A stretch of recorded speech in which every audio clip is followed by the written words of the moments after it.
Good morning from the farmer's garden. I'm one of the farmers and I'm out in the garden right now looking for caterpillar poop.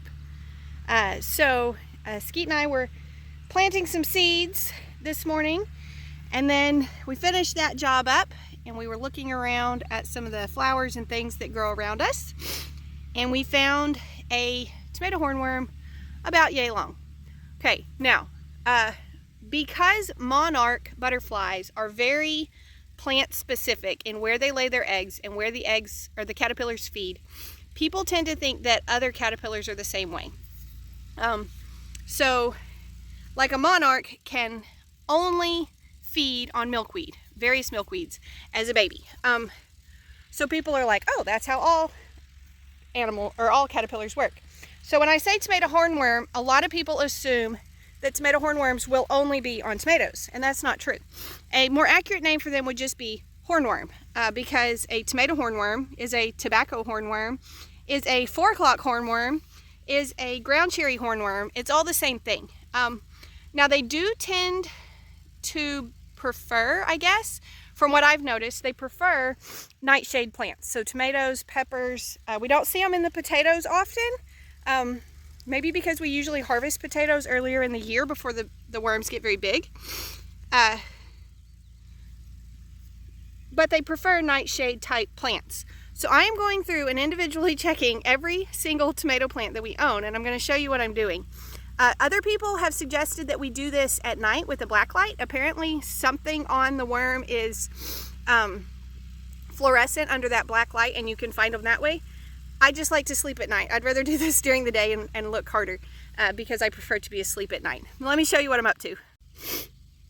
So these worms all came from about one row of tomatoes.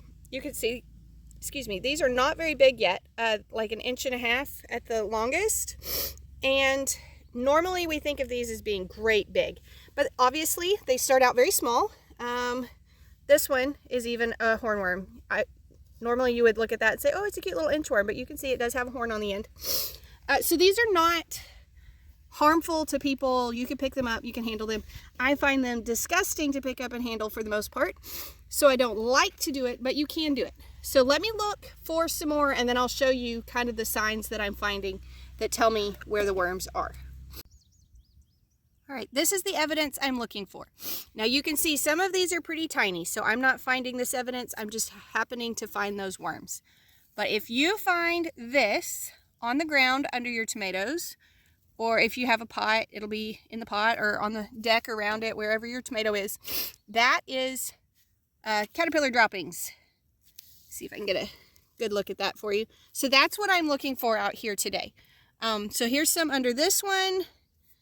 Where is the worm? These worms actually complete their caterpillar portion of their life by burrowing underground. I think that worm must have moved to a different plant. I certainly don't see it.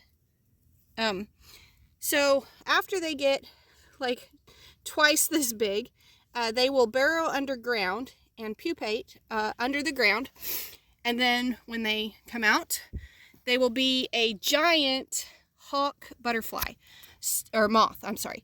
So the moth is actually a very useful pollinator, and so for that reason, oh looky there's tomatoes, oh my goodness. For that reason, we actually kind of like to have the moth around, but we don't like the damage from these things. Some people say that they actually don't hurt the plants enough to mess with it. I kind of tend to disagree. I've seen them do some big damage. Okay, once they get this big, I don't like touching them anymore. That's a pretty big one. Yuck. Ugh.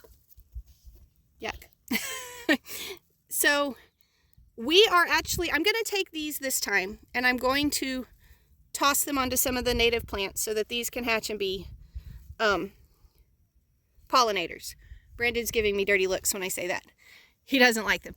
But we are probably going to have to spray the plants after this next rain. Not so much for these particular caterpillars, because I'm really not finding just tons and tons, hordes of them, but we have armyworms, and those will destroy our plants, so I'm probably going to have to spray for those.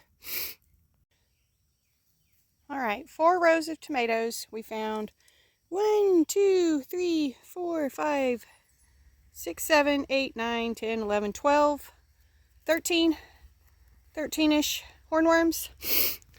And we have brought them far from the garden, and we're going to put them under this ground cherry and let them just crawl back up it on their own. So we're actually finding more of these little yellow striped armyworms than the hornworms. The hornworms are definitely not our favorite thing to have on the tomatoes, but like I say, they are good pollinators. The armyworms are very damaging though, and they don't just damage the tomatoes, they damage everything. They'll eat the peas, the squash, like anything that they get on pretty much they'll eat. And so we are probably going to be spraying after this next rain. Depending on who you look at, they're saying we could get several inches over the next couple of days. So it wouldn't do us any good at all to spray right now because it would wash off. So again, we don't spray unless we feel like there is what we call a threshold that would mean that we need to spray or we would have more damage. And we spray later in the evening when the bees and things like that are kind of retired for the day. If it was not about to rain, this would be a great time to spray because of the humidity and everything. The bees are just not out doing anything. The tomatoes are covered in blooms, and even with us picking through the plants one by one, I was not seeing bees on them because they just don't like this particular type of weather. They don't tend to fly. They tend to stay kind of towards their hive when it's like this. But there we go. We've checked for those. We've removed those. And now you know how to look for caterpillar poop. There you go. That's what you needed to learn on a Wednesday morning. Thank y'all for stopping by the farm today. I hope you enjoyed your visit. I hope you learned something. Y'all be sure and tell your friends about us and come back when you can stay longer.